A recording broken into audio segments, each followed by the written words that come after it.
Ladies and gentlemen, boys and girls, children of all ages, welcome back to another edition of ER Sports, featuring yours truly. This time, picking it off, Ralph, with my bro Ernie. How you feeling, my man? I'm doing great, bro. I'm cloud nine right now. I know you are, man, obviously. So, guys, you see the jerseys on right now. MIA 305. This one's for you. All right, we're gonna go ahead and kick off this segment, and we're gonna talk about our Miami Heat.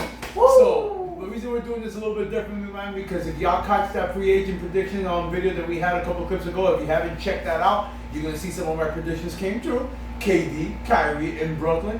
Also, I predicted Kawhi in the Clippers. But you know what, my brother, my man, he predicted the most important of them all. Because this guy right here next to me, with my doubts, everything I was thinking about at the end of the day, this man here predicted that Jimmy Butler, Jimmy Buckets, will end up in the 305 Miami Heat, which he did. Pat Riley, you are the GOAT and the Godfather. Yeah. My brother, the floor is yours. Glory days are ahead of us, Miami Heat fans. First and foremost, I like to appreciate the love. The video I posted a couple days ago about the Jimmy Butler. Y'all know where we're going with this. But Big Bro's back. We want to talk about Jimmy Buckets the right way, and the best way is coming to the 305. My prediction, bro, was Jimmy Butler here because I knew he wanted it. Yeah, man. I knew he wanted to come to Miami. Yeah. It's that culture, bro. It's that dog mentality, playing for Pat Riley, Eric Spoelstra. I knew that they understood what Jimmy wanted, the type of game that Jimmy wanted to play. Yeah. And with these guys like Justice Winslow, Goran Dragic, James Johnson, Kelly Olynyk, Dion Waiters, these guys are dogs, bro. Yeah, and man. led by Jimmy Butler, the biggest dog of them all, he's going to lead Miami back to the top 4 contention of the Eastern Conference. That's my prediction. So, my opinion, man, Jimmy Butler being here is the saving grace for the Miami Heat. Dwayne Wade's retired. You pass that torch to Jimmy Buckets. He's going to lead us for the next 4 seasons. Well, I'll tell you, my man, what is the one thing we've talked about the last 3 years? We've always said, and you always agree with me, this is the perfect team you want to put around a superstar. Yo. We had everything you want in the team. We just didn't have the guy, the Yeah. closer. We got the closer. So I know, my man, you talk about the saving grace. My man, I'm as excited as the next person, the next person, the next person, all the way down to South Beach to Guy Ocho. Oh, yeah. Right from 305 Miami, you know what Guy Ocho is all about. But Jimmy Butler, let's keep it real, guys. He's not LeBron James. He's not Kawhi Leonard. He's not Kevin Durant. Mm-hmm. But he is the best player that we have had come to Miami, really, since LeBron James. Since LeBron. And Dwayne Wade, Amen. D-Wade, we love you, my man, for life, forever. And you're always going to be the GOAT in MIA. But everybody knows when LeBron James left, man, Dwayne Wade was not quite that player anymore. Exactly. Okay, guys? Even when LeBron was still here towards the end, he was not quite that player. And he just kept declining as the years went on. But Jimmy Butler is an all-star, Yep. a perennial all-star. He's shown that he has the ability of being a 25-point per game scorer. Oh, He's yeah. an excellent defender. He's learned over the past couple of years as well as better to facilitate the basketball as well. So I think he can even be a playmaker Yep. with the ball in his hands as well. Hey, man, and another thing, bro, that Jimmy Butler is that this team has desperately needed for years, and that is a game-time shot winner. Yeah, You can give the ball to Jimmy Butler at the last He's second. fearless. Go for that He's shot. fearless. That's what I love Absolutely. about him. And that's what this Heat team lacked. Yeah. For so many games, we would stick with these guys right at the end of the game, and in Yeah. the last 10 seconds, it's like nobody knew what the hell was happening. Yeah. It's like a chicken with their head cut off, or it was just give it to Wade and let his 36-year-old ass try to save us. So think about how Eric Spoelstra, the way he built this team and everything, he knew he didn't have a superstar, so it was all about, giving it to the open guy. Yeah. I mean, Dragic had his moments, you know what I mean? Yeah, Like, he'd go and hit big Dragic shots. had his moments for 3.5 quarters, for 3 quarters, but that's my problem, bro. At the end of the game, every time that he had a possession where they were down by 1 or down by 2, Yeah. they'd get little miracles, little stuff that would happen, but normally they would lose and fumble. It Yeah. would normally be a turnover, or it would be a missed shot. It would Yeah. happen so many times because these guys weren't experienced enough and didn't have that drive in them to win that game. That's what Jimmy Butler brings. Now, one thing that I want to clarify, because there was a lot of bullshit happening with this, Yeah. was how the trade went down. As everybody knows, when I first reported it, it was Goran Dragic going to the Mavs. So what originally was happening was it was going to be Jimmy Butler going to Miami, Josh Richardson going to Philly, and Goran Dragic going to Dallas. But apparently, Mark Cuban calls the Miami Heat and says, no, I didn't mean Dragic, I meant Derrick Jones Jr. And Olynyk. Yeah. So You still mad about 2006, bro? Y'all won in 2011. Let it go. Okay, so then they wanted Leonard and Derrick Jones Jr., but here's the problem. Freaking numbers didn't mix. So they couldn't get it done. So Dallas, bye-bye. So what did the Godfather do? Did he blink? Did he get worried? Oh, man. No. He called Portland. Take Whiteside. Give me, Leonard Miles, Mo Harkless. Myers Leonard. Miles Leonard, sorry. Leonard and Mo Miles Harkless. Leonard and Mo Harkless. And then he takes Mo Harkless, sends it to the Clippers with a 2023 protected pick, Yup. and bam! Jimmy Butler's in the Miami Heat. So the Nice. Godfather again and deliver. Godfather does it again. So that is how the Miami Heat acquired Jimmy Butler. So my question to you, bro, and I'm sure all Miami Heat fans are talking, right now with this team, constructed as it is, Yeah. Jimmy Butler, Tyler Hero, Dion Waiters, James Johnson, Kelly Olynyk, Bam Adebayo, Justice Winslow, and a partridge in a pear tree. What do you see the ceiling for this Miami Heat team? Well, I'm as excited as anybody else, my man, but I have to say at this time, our ceiling, if we're lucky, we're probably going to be in the 4th, 5th seed in the Eastern Conference. Okay. Assuming we stay currently constructed as, of course, if Jimmy Butler comes out and ends up having the best season of his career, coming out there playing like Paul George in Oklahoma, 27, 28 points per game. If Adebayo could take that next step as well, if Tyler Hero can come in and show he was the steal of the draft, if Dion Waiters can come back healthy, if James Johnson can show, you see what I'm going with? I see. It's If a lot. everybody hits their ceiling. Yeah, it's a lot. It's man, that's the rest of the Eastern Conference. I mean, right now, you guys see that Philadelphia's still going to be up there. Obviously, you're going to say that. Better. Boston Celtics. Well, they lost Kyrie and Horford. They did add, Kemba Walker. Yeah. You want to think that Jason Tatum's going to take that next step along with Jaylen Brown as well. All right, my man. You still got the Milwaukee Bucks. Oh, They're yeah, not going that was anywhere, my good. man. Indiana making a great pickup with Malcolm Brogdon as well, my man. So there are still a lot of teams there, man, that we're going to be competing with at this moment, man. But you know what? Regardless what it is better than what we were last week. Exactly, and that's a great thing to feel about Heat fans, that right now it's not about being in contention for the playoffs, it's about being in contention on the top of the playoffs in the Eastern Conference, and that's what we're all about. Every year is championship or bust, and that is the Miami Heat culture way. And I'll tell you one thing that made me laugh like crazy, and some things that some of our Miami Heat fans have written us. They've mentioned things about Whiteside, and they've mentioned things about Dragic, and Pat Riley, after we drafted Tyler Hero, which, by the way, was an amazing pick. It was like a steal so far. Bro, this kid in summer leagues. in the last summer league game in 23 minutes scored 23 points. I'm hyped up, bro. Let's not get excited about summer league. Exactly. So not Who's about the summer name that league. played the Duncan LeBron in LeBron's rookie year in summer league? Exactly. So- So but still. Remember, we got posters. Yeah, exactly. But the fact that this kid is hitting threes from 30 feet impresses me. No, absolutely. So I'll say this. After we drafted Tyler Hero, Pat Riley said some ludicrous stuff, saying like Dragic is gonna be an amazing player. He's gonna come back from injury. He will be our starting point guard. Yeah. And then saying things like Hassan Whiteside. He is ready. He is going to compete. He is going to contend for a starting position in training camp. In Portland, Was it under the influence? probably. So, okay. He says a lot of crap in media day. Fact is, Pat Riley is not going to downgrade his players, guys. He's not going to say that Adebayo stole the starting job from him. He's not going to say that Justice Winslow is clearly the starting point guard option. He's not going to devalue these guys. Pat Riley knows how to play the game, and he played it. He got Jimmy Butler. And all he had to give up was Josh Richardson and Hassan Whiteside. So let's go ahead, That's guys. amazing. Before we segment and continue with the Miami Heat, I want to give a quick shout out to Jay Rich, my man. You were a homegrown second round pick, my man. Ended up becoming an up and coming two-way player in this league, my man. Oh, right? yeah. Nothing but much love for you, man. Every time I'm going to see you in that Philadelphia uniform, I'm always going to take 305. And Hassan Whiteside, unfortunately, ended the way it is, my man. But you know what? You had some great times. You had some good moments for us, man. And we wish you nothing but the best. But this is about us moving forward. Oh, yeah. This is the Miami Heat is currently constructed right now, so we know what we have. Either Butler's going to play the 2 or the 3. I'd say the 3. It could be either one depending on matchups, Yeah. you know what I mean? We're going to mix match our veterans. Yeah. But let's say the starting lineup, from what we're saying, I can see Jimmy Butler as a starting small forward. starting? Either one. He can play the 2 or the 3. Okay, so who would you see starting at the? Let's say if he starts at the 3, who would start at the 2? At the 2, it could be Derrick Jones Jr. It could be Dion Waiters, your boy. And my man, you know what? I'm one of those. I'm living in the moment, man. Yeah. You see Tyler Hero light it up in preseason? Throw his bitch ass out there, bro. I mean, let's go to Tyler Hero for a second because I know the fans are loving this guy, and a lot of our fans. Thank you, by the way, for the shout outs in the comments. I see you guys loving Tyler Hero. For you. This kid's ceiling is anywhere between Devin Booker or Clay Thompson. I know that's the ceiling because this kid is lights out from 3. I mean, he's 19 years old, but he's 6'6". He's got a great ball handling skill. He's got to work on his defense. And he's got swag. He's got swag. But one that. thing he does need to work on, bro, that they did say in Summer League, that he's got to work on his catch and shoot.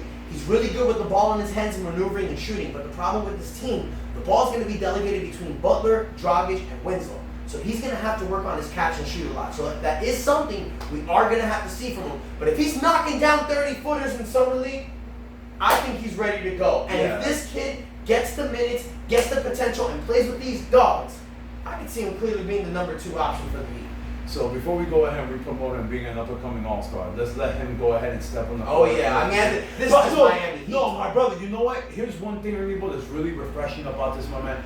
You and me have not felt this way for years. Yeah. All right. After LeBron left Miami, my man, and guys, you know what? You're talking to me and my brother, man. You see the jerseys, man? I introduced this kid, man, to Miami 305 back in 96, 97, to the Zoe and Tim Hardaway days, that transition to the Alonzo Mourning, Eddie Jones days, to Ron Butler, Lamar Odom, Dwayne Wade, the Shaq trade, and into the big 3 guys. So, and to see what it's been the last couple of years, I'm not gonna say I haven't been proud of this team, but at the same time, our expectations, man, as my brother said, is championship or bust.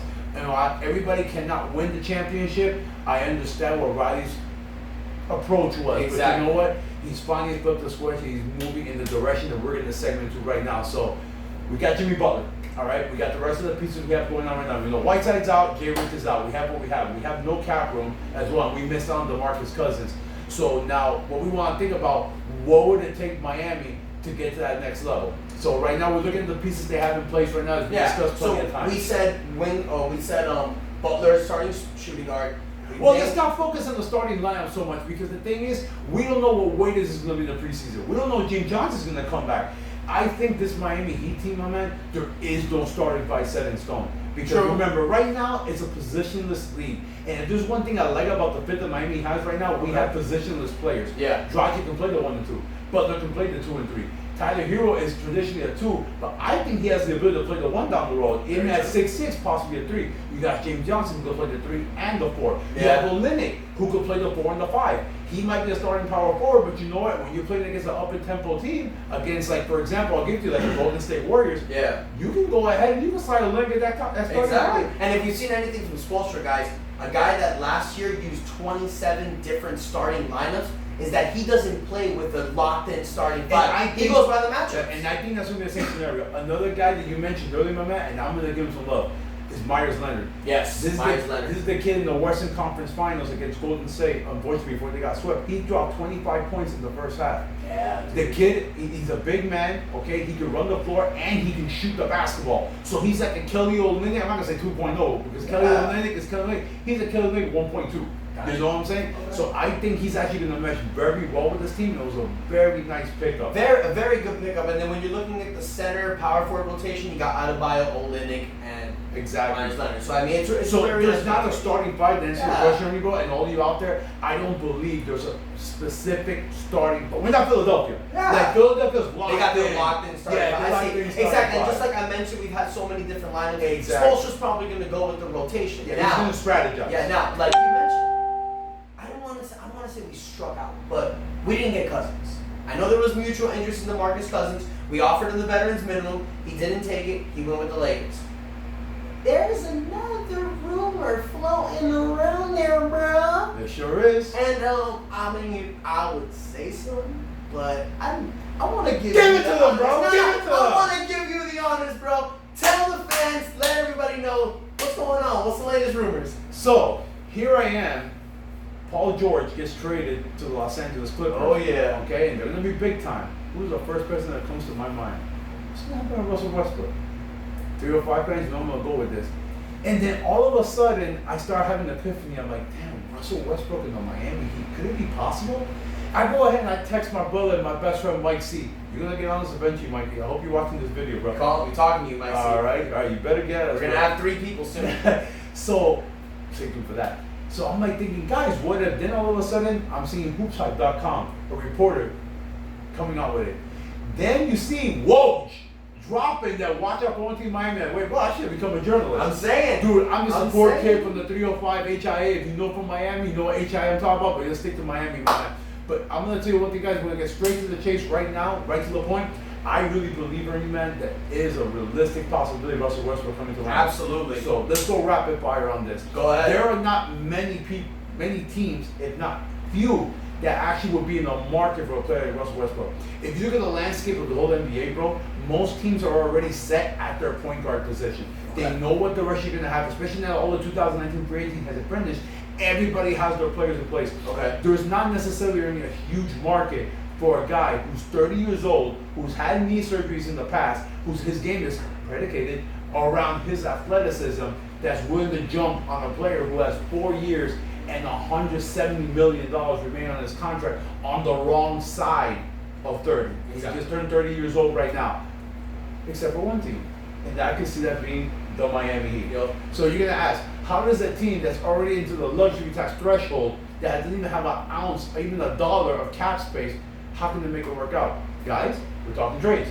Yeah. But what can Miami possibly give? We were in the same scenario before we got Jimmy Butler. So let me break it down, guys, and this is the trade that me and my brother were actually discussing off camera, and this is something I came up to my mind. Yep. So we saw the trade that happened to Paul George. There was nobody that was threw off everybody that Paul George traded. They gave their entire future. And we saw the amount of draft picks that went over to Oklahoma. This is what we can do for them. We can go ahead and call Oklahoma. You're in rebuilding mode. You're a team that's rebuilding, that's in the small market of Oklahoma. Do you really want to keep paying a luxury tax for a team that's not going to compete for a championship, not even maybe compete for a playoffs? This is what we got for you. Justice Winslow, 23-year-old, ascending player. We saw some big-time games for him last year. Oh, yeah. All right? On a friendly contract Yep. that's about to kick in. Next 3 years, $13 million a year. Great bargain considering the talent and the potential he has. You also have a Goran Dragic who has an expiring $19 million contract. Yep. You could go ahead and either take Dragic, consider buyout, possibilities if you want to, or maybe try to look for a third team that can go ahead and probably give you even more draft compensation aside what the Heat can offer. So right now at this moment, Oklahoma, they own our 2021 first round pick unprotected, but they also own our 2023 top lottery protected. Yeah, I was going to say top 10. 2023 lottery protected first round pick. Miami could give Oklahoma a call and tell you, okay, you're going to get Winslow. We're going to find a 13 for Dragic for you. We're going to turn that 2023 pick from lottery protected to unprotected. Yeah, so basically they have their protected pick, but now Miami's literally giving them a draft pick Well, wait. that they already own. There's more. There's more. All right, obviously, it takes more to get a superstar. Absolutely. So you have Winslow. Even if you decide to take Dragic, you make that 2023 pick unprotected. 2024, make it a swap. Okay. You go ahead and swap it. They get the better of the pick. And possibly an unprotected 2025 first round pick. Okay. So if you look at Oklahoma, how are they incentivized? You go ahead and you rig yourself with Russell Westbrook's last 4 years, $170 million contract. You kick the tires on your new rebuild. You get a nice young promising player in Justice Winslow. Whatever you get for Dragic, or unless you decide to keep him. He could also mentor Shea Alexander Jr., Exactly. a young point guard as well. You get now 2022, which is unprotected, the 2024 swap. Sorry guys, I'm so fixated in the past. And the 2025 unprotected first round pick. So that's 3 first round picks that now you're gonna have addition. You have the 2023, but now it's unprotected. Yeah. So you're telling me that Oklahoma City Thunder trading Paul George and possibly trading Russell Westbrook as well, they can stash 8 draft picks in their back pocket for their future, and that's not even including their draft picks? That's insane. So if we're talking about a rebuild mode, isn't that the best scenario that you can have? Of course, the best scenario for us, we're getting Russell No, Westbrook. but we're talking OKC because Paul George left, and all you have is Westbrook. And if you trade him, you're going to possibly get 3 draft picks with the 5 you have from the previous trade with your draft Well, picks. remember, as they well. already have our pick in 2023. But that's basically becoming a draft pick when you make it unprotected. And then 2024, if ours pick is worse, we'd have to give you ours, but we get theirs. Look at that. But That's at the insane. end, but of course, it has to be, both parties have to be willing to dance and everything. But that could be a scenario. And guys, I mean, at that moment, that's where we really see the Miami make some noise. Now let's talk about this now. Let's throw everything into the factor. Let's say Russell Westbrook does come to the Miami Heat. Now you got Jimmy Butler and Russell Westbrook. The definition of dogs in the NBA, in the team that is surrounded by a bunch of pit bulls. Yup. So, what is the ceiling of Russell Westbrook, of a Miami Heat team with a Russell Westbrook and a Jimmy Butler? Only time will tell.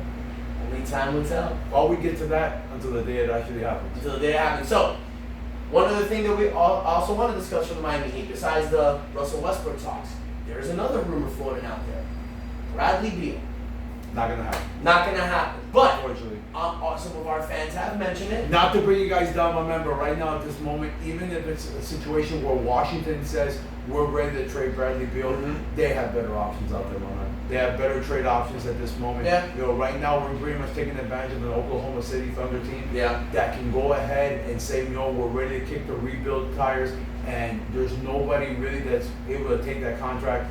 But in hypothetical, my man, right now for Bradley Beal, can he be traded? Yes. Would there be a market for Bradley Beal? Definitely, my man. And I still think we're in a position to be able to match what other teams might be willing to offer or are able to offer compared to us. And that's why I focus on Russell Westbrook. Bottom line, guys, is this. I didn't want to brush off the question. If it actually No, does of course, happen, but we want to mention it because our fans have asked about it. So Bottom line we is want to this. throw every solution out there. Obviously, we know that the only chance Miami Heat has of possibly going after Beal, the things that I've heard, is that if Miami's willing to take the John Wall contract as well. So, but like you said, they're probably going to get some better suitors, better offers. So Miami's Heat's best chances right now is to go after Russell Westbrook because with all the things that you can give, it's going to benefit Oklahoma. I'll go right to the pitch, my man. I was hesitant to go ahead before we conclude this video, my man. What could the possibility be? Let's keep it real, my man. If Russell Westbrook can get his mind straight, my man, and Jimmy Butler's all bought in into teaming up with Russell Westbrook will take care of his body, my man. And we know we have a 5-star medical staff with Jimmy Butler, so I think Miami Heat and Parade will get their bodies right. My man, if you want to talk about, you guys might disagree with me and everything, at their best, we can reach the NBA Finals. Look at that. At worst, bring it back. At worst, we could be Oklahoma and be bouncing the first one just like Paul George and Russell Westbrook is. So there's a lot that can happen, my man. Even if Russell Westbrook does come, let's wait if that moment does happen and we can go ahead and analyze it a little bit more. But I'm gonna give it to you guys straight up. We can be Oklahoma City being bounced in round one, or we could be that team that goes to the NBA Finals. And another thing that we need to mention is that the possibility of Westbrook coming here is Jimmy Butler. The reason why Jimmy came here is because he wanted his own team. He wanted to. He has to be bought in. Yeah, he wants to prove to the world that he could do what Kawhi Leonard did. Now let's keep one thing straight. Like for example, the perception is out there that Jimmy Butler came over here because he wanted his own team. Yeah. We were talking off camera about this. I'm under the impression, you know what, that is partly true. It could be partly false at the same time. I think he'd be open-minded playing alongside another superstar. I think if you look at Jimmy Butler from where he started in Chicago, he went from nothing, a guy who was barely a first-round pick, to being an all-star. But he was never really seen from Chicago, that type of player. Like you could tell the last 2 years he was in Chicago, it was constantly, you were hearing Jimmy Butler rumors, Butler rumors. They were just not bought in about him being that type of player and giving him that supermax. Yeah. They did not see him. He was an all-NBA player. They didn't see him quite that type of player. Got traded to Minnesota, played with a bunch of kids. You brought to me again how he took the third stringers in practice and smoked the starters. Completely. Then he got traded to Philadelphia, played with a bunch of other kids. You know what I'm saying? Now he's playing in a first-class organization led by Pat Riley, Eric Spoelstra, with the dogs that we have in place right now, and he's in the city that he wants to be in. Yeah. So I'm not going to say that he has to be the solo act over here. I think it was more about him being part of a culture that he's never been a part of, that he wanted to be part of a family. All right, he wanted to be appreciated about his game as well, and him as a man. And I believe he'd be open-minded if Russell Westbrook as well could buy in. I think Russell Westbrook will have more intensity of buying in. He's played with Kevin Durant. He's played with Paul George. He knows what it takes to play alongside a superstar. He's going to have to ultimately decide what's going to take for it to win. but Jimmy Butler at the bottom as well. Well said, my man. Well said. So before we wrap up the video, man, I want to ask you out there, any wild cards for the Heat team? Anything you see? My man, what's is my wild That's card. the biggest wild card. Guys, straight up right now, my That's man. what You know it what I'm is. saying? That is the move to make right now. That's where you need to be all focused in. Yes, Russell Westbrook, Pat Riley, if you see this video, you know what to go to. You know where to go. You know what you got to do. Make it happen. Make us relevant in the NBA again. We're relevant now, but we want to be contenders on a yearly basis. ER Sports Squad, it's your guys' turn. Guys, we love all the feedback we've been getting from you. We love the likes. We love all the subscriptions we've been getting. But we want you to continue to build this video up. Let us know in this video, what do you think about the trade options we got? What do you think about what we gave to get Jimmy Butler? And some of the new additions we have, like Miles Leonard as well. We want to know what you think about this Russell Westbrook addition. What do you think we should give up for Russell Westbrook? Do you think the trade prediction we had was realistic? Maybe you're thinking something better. We want to hear from you. Guys, keep building the ER Sports page. Hit the like button. Share on social media. Comment down below. But most importantly, big bro, tell them what they can do. They gotta subscribe. What they gotta do? Subscribe. Say it one more time. Subscribe. You know it. ER Sports Squad. Until the next time, thanks for the love. We out. Out. Life.